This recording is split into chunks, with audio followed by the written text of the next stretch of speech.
오늘 루벤 지파 한번 고백합시다. 루벤 지파. 예, 지난주 1, 2부 태양아 멈추어라. 또 3부는 함께 하셨던 하나님의 영광에 대해서 살펴보았습니다. 오늘은 루벤 지파, 12지파에 대한 언급이 성경에 두 군데 있습니다. 12지파에 대한 내용은 마이크 그 전으로 다시 해주세요. 12지파에 대한 내용은 창세기에서 야곱이 아들들을 축복한 부분 49장에서 나옵니다. 그리고 모세가 12지파를 축복한 신명기 33장에 나와 있습니다.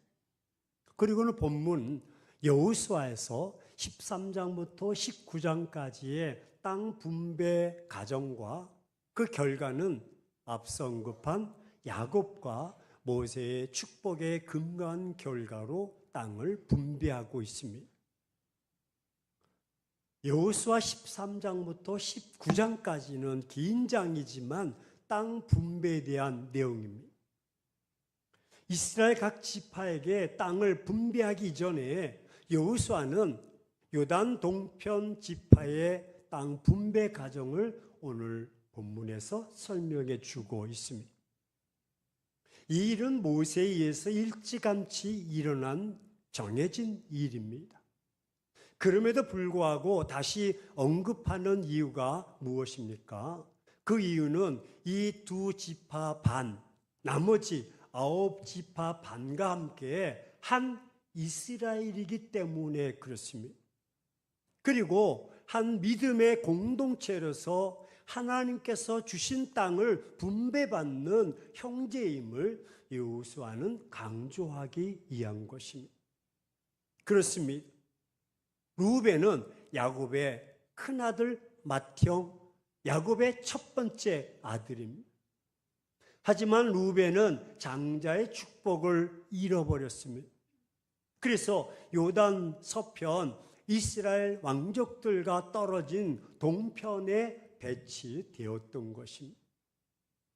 그들은 가나안 동편 땅을 차지합니다. 이는 가나안 땅에 들어가기 이전의 땅입니다.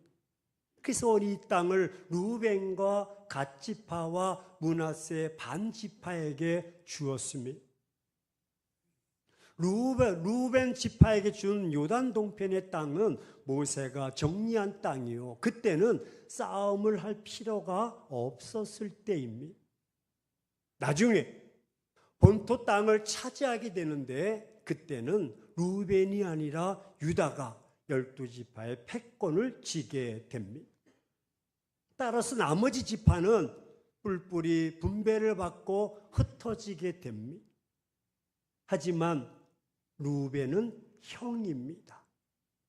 루벤이 본토 안에 들어가면 아마도 유다가 자연스럽게 리더 역할을 감당하는데 어려움이 있었을 것입니다. 그러니까 하나님이 미리 본토에 들어가기 전에 차단을 시켰던 것입니다.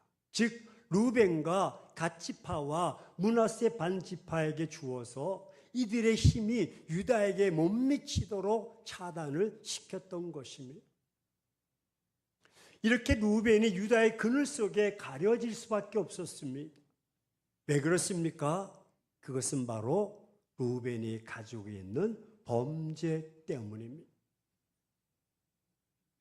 창세기 49장에 야곱의 저주가 이루어짐을 증명해 주고 있습니다.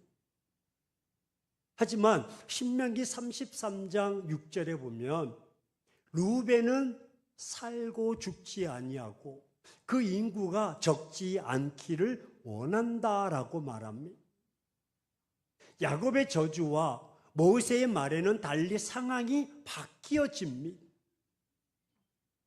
아마도 이 모습을 바라본 다른 9지파는 이들의 모습을 보면서 기대와 소망을 갖게 했을 것입니다.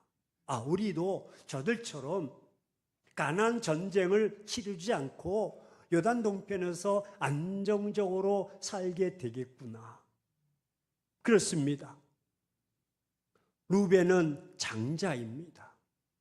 여러분, 장자라고 말하는 것은 두 가지 의미가 있습니다. 장자에게는 특권이 주어지고 장자에게는 우선권이 주어집니다. 그런데 루벤이 분배받은 땅을 보면 전혀 특권이나 우선권이 배려되었다는 점이 없습니다. 왜 이렇게 말할 수 있습니까? 가나안 땅에 들어가기 이전 동편 땅을 받았기 때문이요. 그래서 이들에게는 동편쪽 땅이 특권이 될 수도 있었고 우선권이 될 수도 있었습니다. 하지만 그들의 삶의 모습은 그렇지 못합니다. 동편 땅을 받았기 때문에 분배받은 땅에서는 특권이나 우선권이 배제되었다는 것입니다. 전혀 배려된 점이 없다는 사실을 무엇을 통해서 알 수 있습니까? 이들은 가나안 입구 요단 동평쪽을 분배받았는데 엄격하게 말하면 이 땅은 가나안 땅이 아닙니다. 이들은 가나안 땅을 분배받은 것이 아닙니다. 가나안 초입을 받은 것이요. 가나안 인근 지역을 분배받은 것이고 가나안 땅과 인접 지역을 분배받은 것입니다. 이런 결과를 가지게 된 이유가 무엇일까? 궁금하지 않을 수가 없습니다. 하지만 저는 창세기 49장과 신명기 33장을 통해서 그 해답을 찾았습니다. 창세기 49장 4절에 보면 루벤에 대해서 야곱이 저주합니다. 야, 루벤, 너는 물의 끓음 같다. 이 물의 끓음 같다는 것은 혈기가 있고 교만, 아집, 그런 모습이 있다. 하지만 너는 탁월하지 못해. 왜? 너는 그런 혈기, 그런 아집 때문에 아버지의 침상에 올라가게 되고 그 침상을 더럽혔다라고 말합니다. 야곱은 저주합니다. 하지만 신명기 33장 6절에 보면 상황은 바뀌어지는데 루벤은 죽지 아니하고 살기를 원한다. 그리고 그 사람 수가 적지 아니하기를 원한다라고 말합니다. 이 두 절을 보면 루벤은 장자로서의 명분을 가지고 됩니다. 하지만 루벤은 준비된 혹은 예비된 복을 전혀 누릴 수 없다는 약속 저주의 결과입니다. 왜 루벤에게 이런 저주 약속이 주어졌을까요? 이유가 있기 때문입니다. 그 이유가 무엇입니까? 첫 번째 이유는 창세기 35장 22절에 장자 루벤은 무슨 잘못을 했습니까? 비라와 간통을 합니다. 창세기 35장 22절을 보면 이스라엘이 그 땅에 거주할 때 루벤이 가서 그 아버지의 첫 비라와 동침함에 이스라엘이 이를 들었도다. 예, 루벤은 큰 실수를 범하고 말았습니다. 루벤은 하지 말아야 할 행동을 했습니다. 아버지의 첩을 어떻게 건드릴 수 있습니까? 두 번째 모세 이야기를 볼 수가 있습니다.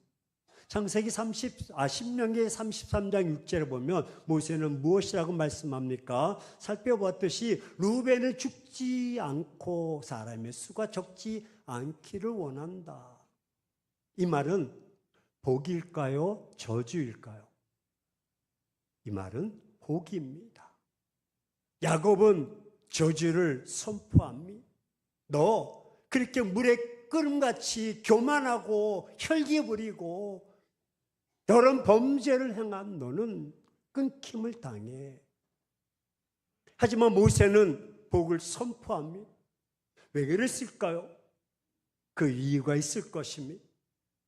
우리는 오늘 이 말씀을 통해 루벤 지파의 삶을 합리적으로 추론해 볼 수가 있습니다. 아마도 아버지 야곱의 저주를 듣게 된 루벤은 아버지의 죽음 이후 새로운 삶을 시작했을 것입니다. 어떻게 자신의 죄에 대해서 인정했을 것이고 그리고 그 죄에 대해서 전혀 다른 새로운 변화의 삶을 시작했을 것입니다. 그러기에 그 가정이 모세에 의해서 증명되었고, 모세가 루벤과 그 자손들을 바라보면서 야, 루벤이 변했구나, 루벤이 새 사람이 되었구나.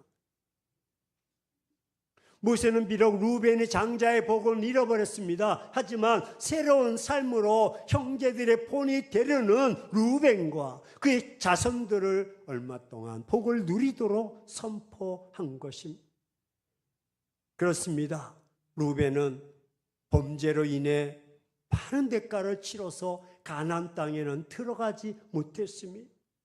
하지만 루벤 그의 후손들이 한시적으로 복을 누릴 수 있었습니다. 그럼 왜 이들이 요단 동편 땅을 차지하게 되었을까? 말씀드렸듯이 루벤은 장자로서 형제들의 본이 되지 못했기 때문입니다. 그 결과로 루벤은 많은 대가를 치렀습니다. 결국 요단 동편에 거주하면서 형제들의 가나안 정복을 돕는 그저 울타리로서 그 땅을 먼저 분배받은 것입니다.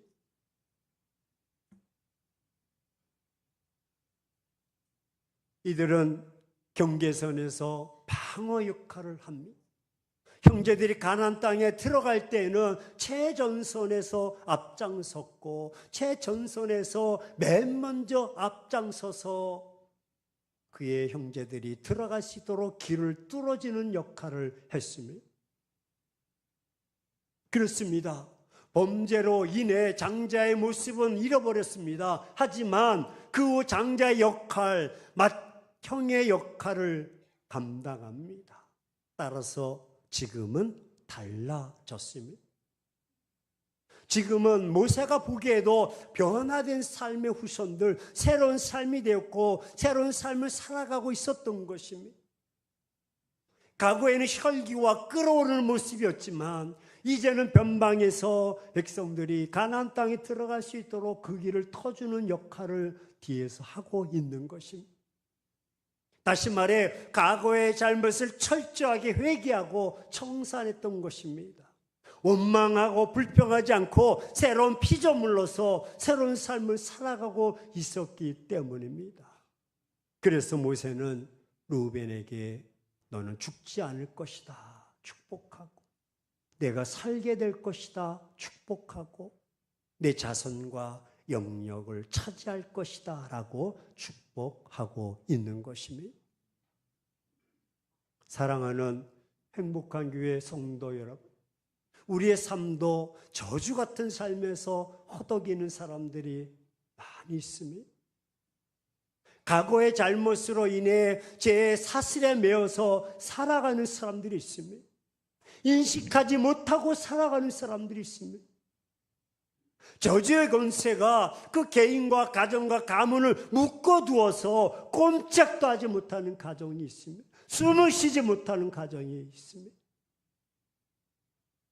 우리는 루벤 지파를 보면서 교훈을 얻어야 됩니다. 루벤이 아버지로부터 책망을 받은 후 요단 동편을 받기까지 몇 년이나 걸렸을까요?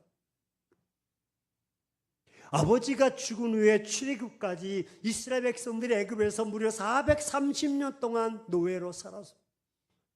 그리고 몇 년이 떠올랐습니까? 강야 생활 40년이 흘러갔습니다. 적어도 약 500년의 시간이 지나갔습니다. 어떤 면에서 루벤 지파가 야단 맞은 기억이 흔적도 없을 것입니다. 세상에는 우연이라는 말이 있습니다. 야, 우연이 말이야, 우연이. 우연이란 말은 무슨 말입니까? 이유 없이 일어난 일들. 다시 말해 전혀 예상치 못하게 일어난 결과 우연이다라고 말합니다. 하지만 저는 신앙생활에 우연이란 말이 적용 가능할까요? 그렇지 않다고 생각합니다. 야곱은 루벤이 요단 동편을 분배받기 전 거의 500년 전에 루벤에 대해서 저주 책망을 했습니다. 몇 년 전에?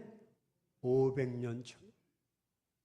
하지만 500년의 시간이 지나는 동안 그 어떤 사람이 이 루벤의 책망을 기억하고 있었겠습니까?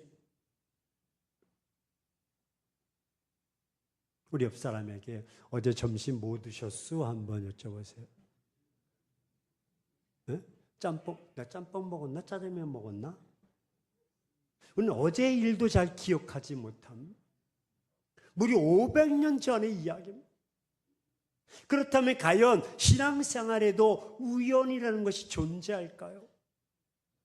야곱의 책망이 500년이 흘렀는데 누가 이것을 기억하고 있겠습니까? 루벤 지파는 자신들이 야곱의 책망 때문에 우리가 이런 고생을 생각한다고 했을까요? 이렇게 요단 동편에서 그저 가나안만을 바라보는 자로 살아야 함을 알고서 그 땅에 정착을 했을까요? 무슨 기록이라도 남겨져 있었을까요? 그들은 속으로 말하기를 야야 우리는 저기 못 들어가. 우리는 이 땅에서 살아야 돼. 우리는 루벤이 책망받았어. 이렇게 말했을까요? 아마도 그들은 왜 이 땅에 살게 되었는지 모르며 살았을 것입니다. 하지만 사람의 기억보다 하나님의 약속은 더 앞서갑니다. 아멘이십니까? 하나님의 약속은 모든 사람의 기억이 다 지워져도 존재합니다. 하나님의 약속은 모든 사람들의 기억이 사라져도 반드시 이루어집니다. 창세기 3장 15절에 여인의 후손을 보내주시겠다고 약속하셨는데 수천 년이 지난 갈라디아서 4장 4절에 때가 참에 하나님께서 여인의 후손을 통해서 예수 그리스도를 보내주셨는데 이 때가 참다는 것은 그 약속이 수천 년이 지났는데 마침내 이루어졌다는 것입니다. 누가? 하나님이. 아무리 시간이 흘러도 반드시 결과를 보여주십니다. 우리는 이 사실을 깨달아야 합니다. 그렇습니다. 하나님은 당신의 약속을 신실히 준행하시는 분이요. 이스라엘의 가나안 정복은 하나님의 약속을 신실하게 이루시는 장면입니다. 그리고 그렇게 넓은 땅을 차지하며 분배할 수 있도록 하셨습니다. 이는 순전히 하나님의 약속의 성취인 것입니다. 하나님은 아무리 시간이 흘러도 약속하신 것은 반드시 이루십니다. 하나님은 일찍이 아브라함과의 약속, 내가 가나안 땅을 너희 후손에게 주겠다. 그의 아들 이삭에게도 내가 가나안 땅을 내 후손에게 주겠다. 이 가나안 땅을 주시겠다고 약속하셨고, 그리고 수백 년이 지난 지금 가나안 땅을 차지할 수 있게 하셨습니다.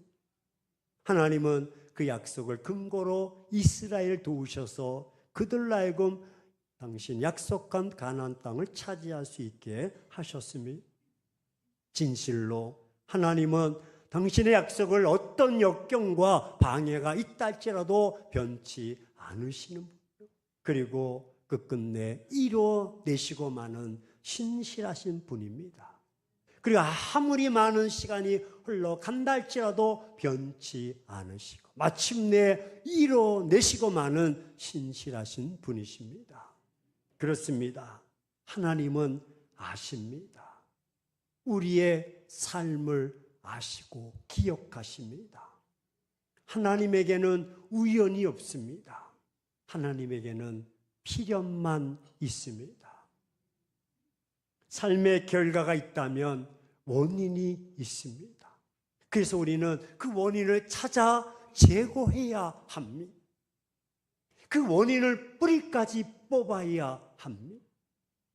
더 이상 가정과 개인과 가문에 흘러내리지 못하도록 그 저주의 권세를 끊어버려야 됩니다. 과거와 현재, 미래의 삶이 달라져야 됩니다. 그렇다면 우리는 어떻게 살아야 됩니까? 여러분이 있기까지는 여러분의 부모와 그 조상들이 가문에 흐르는 과거의 저주스러운 흐름을 뿌리까지 뽑아야 됩니다.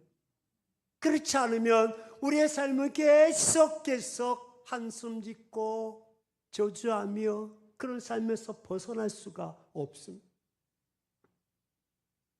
따라서 과거의 저주스러운 삶을 뿌리까지 뽑으셨다면 이제 저와 여러분 이때 이 시점부터 축복의 통로로 살아야 될 줄로 믿습니다.